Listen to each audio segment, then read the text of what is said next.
अध्याय 7। क्या स्वर्ग में डिनोमिनेशन या अलग अलग मिशन होंगे? परमेश्वर का वचन यूहन्ना 17 उसके 11वें पद में ऐसा कहता है, मैं अब जगत में ना रहूंगा परंतु वे जगत में रहेंगे। हे पवित्र पिता, अपने उस नाम से जो तूने मुझे दिया है उनकी रक्षा कर कि वे हमारे समान एक हों। मित्रों, स्वर्ग में कोई भी मिशन ना होगा। आजकल सारा झगड़ा मिशन का है। कोई स्वयं को किसी मिशन का कहता है तो कोई किसी और मिशन का।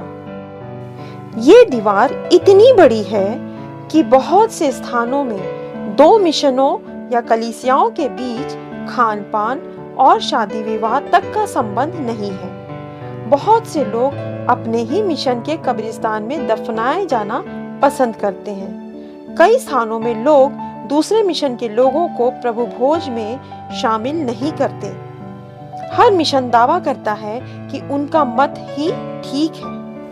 प्रेरितों के काल में भी यही झगड़ा था। कोई स्वयं को पौलुस का बताता था तो कोई अपुल्लोस का।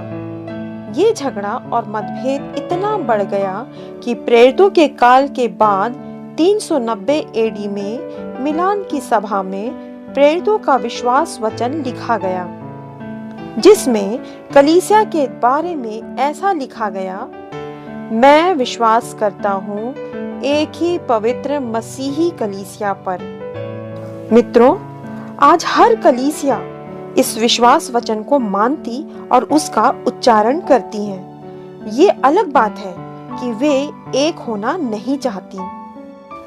तो प्रियो, आइए देखें कि वचन इस बारे में क्या कहता है। सबसे अच्छा उदाहरण इसमें यीशु की प्रार्थना है, जिसमें यूहन्ना 17 उसके 11 में उसने पिता से प्रार्थना करते हुए कहा, मैं अब जगत में ना रहूंगा परंतु वे जगत में रहेंगे। हे पवित्र पिता, अपने उस नाम से जो तूने मुझे दिया है उनकी रक्षा कर कि वे हमारे समान एक हों। मेरे प्रियो, प्रभु चाहता है कि उसकी भेड़ें एक हो। स्वर्ग में अलग अलग मिशन नहीं होंगे, लेकिन हम सब यीशु की उपस्थिति में एक रहेंगे।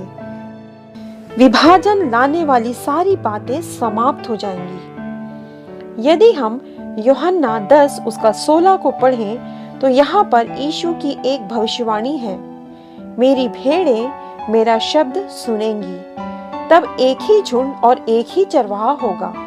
हमें यह भली भांति जान लेना चाहिए कि हम स्वर्ग अपने मिशन या डिनोमिनेशन की वजह से कदापि नहीं जाएंगे, लेकिन परमेश्वर और यीशु मसीह के साथ अपने व्यक्तिगत संबंधों की वजह से जाएंगे, जो पवित्र आत्मा के द्वारा निर्देशित है।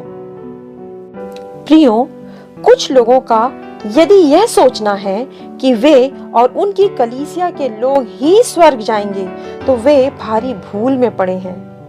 वास्तविकता ये है कि प्रभु सारी कलीसियाओं से उन लोगों को चुन रहा है जो ईमानदारी से उसका वचन सुनते, मानते और उससे प्रेम रखते हैं। प्रभु ने पतरस से कहा, तुझ पर मैं अपनी कलीसिया बनाऊंगा। यहाँ पर ध्यान दीजिए, पतरस एक माध्यम मात्र है, लेकिन कलीसिया यीशु मसीह की है। प्रियो, कलीसिया किसी पास्टर या मिशन की नहीं है। कलीसिया प्रभु की है, जिसको लेने वहां आ रहा है। कलीसिया देश देश, जाति जाति और हर मानव समुदाय से चुने हुए लोगों का समूह है। प्रकाशित वाक्य 7 के 9 में यूहन्ना ने एक बड़ी भीड़ को स्वर्ग में देखा, जो हर जाति, कुल और हर भाषा के पवित्र लोगों का समूह है।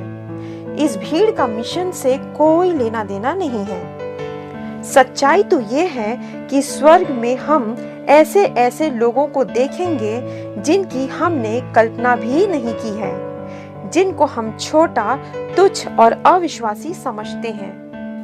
वे भी यहाँ पर होंगे, क्योंकि अगले पिछले किए जाएंगे। स्वर्ग में मनुष्य का मिशन नहीं होगा, पर परमेश्वर का वो मिशन होगा जो उसने कलवरी पर अपने बेटे यीशु के बलिदान के द्वारा पूरा किया। सवाल है, ये मिशन का क्या अर्थ है?